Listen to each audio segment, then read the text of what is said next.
இப்ப நான் என்ன கேட்கிறேன், அண்ணாமலைய நாங்க விட்டே குடுக்க மாட்டோம் அப்படின்னு பாஜகவுடைய தேசிய தலைமை உறுதியான ஒரு நிலைப்பாட எடுத்திருந்தாங்கன்னா, அதிமுகவுடன் கூட்டணி பேச்சுவார்த்தை அப்படின்னும்போது, முக்கியமான தலைவர்கள் உட்கார்ந்திருப்பாங்கல்ல. ஒரு ஒரு கூட்டணி பேச்சுவார்த்தை அப்படின்னும்போது, இப்ப காங்கிரஸ் கட்சியில ஒரு கூட்டணி பேச்சுவார்த்தை நடத்துறாங்க. செல்வ பெருந்தகை இருப்பாரா இல்லையா? தமிழ்நாடு இன்சார்ஜ் இருப்பாங்களா இல்லையா?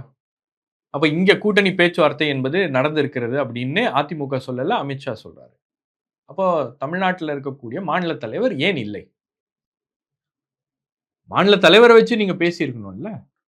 அப்ப ஒரு மாநில தலைவரை ஒதுக்கி வைத்துவிட்டு, திரு அமித்ஷா அவர்களே பர்சனல் இன்ட்ரெஸ்ட் எடுத்து, பர்சனலா இந்த விஷயத்த அட்ரஸ் பண்ணணும் அப்படின்னு சில முடிவுகளை அவர் எடுக்கிறார் அப்படின்னா, அதற்கு என்ன அர்த்தம்?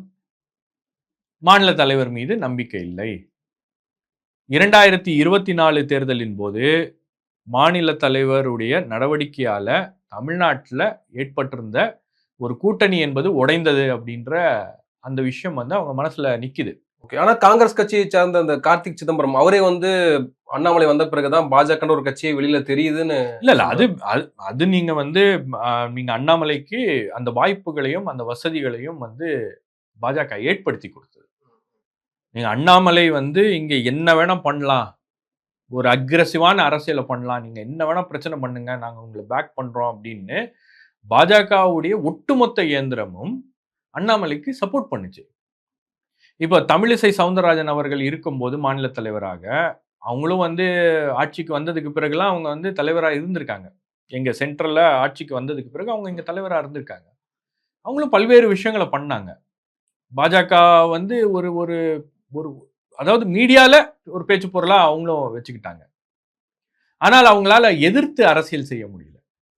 அந்த எதிர்ப்பு அரசியல் அப்படின்றது யாரு? இங்க ஆளுங்கட்சி யார் இருக்காங்களோ, அவங்கள எதிர்த்து தான் நீங்க அரசியல் பண்ணும்போது தானே நீங்க வளருவீங்க. உங்க மீது அந்த கவனம் என்பது வரும். அப்போ கூட்டணி கட்சியான அதிமுக இருந்துச்சு.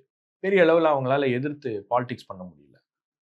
அதுக்கப்புறம் உங்களுக்கு வந்து எல்முருகன் அவர்கள் தலைவராக வந்தார். எல்முருகனும் வந்து அவரு நெறைய விஷயங்கள பண்ணாரு. குறிப்பா அவருடைய அரசியல் பார்த்தீங்கன்னா, அந்த அதிமுக ஆளுங்கட்சியை எதிர்க்கக்கூடிய அரசியல்லாம் அவர் பண்ணல. பட் மத ரீதியா, மதம் சார்ந்த அரசியல், அந்த திமுகவுடைய அந்த பஞ்சமி நிலம், இந்த முரசொலி அலுவலகம் இந்த மாரி பிரச்சனைகள்லாம் வந்து அவர் பயங்கரமா கிளப்பி, அதெல்லாம் வந்து ஊடகங்கள்ல ஒரு பெரிய அளவுக்கு வந்து பேச்சு பொருளாக மாற்றக்கூடிய ஒரு வேலைய அவர் பார்த்தாரு. பட் அவங்களுக்கெல்லாம் இருந்தத விட, அண்ணாமலைக்கு வந்து இன்னும் ஃப்ரீடம் ஜாஸ்தியா இருந்துச்சு.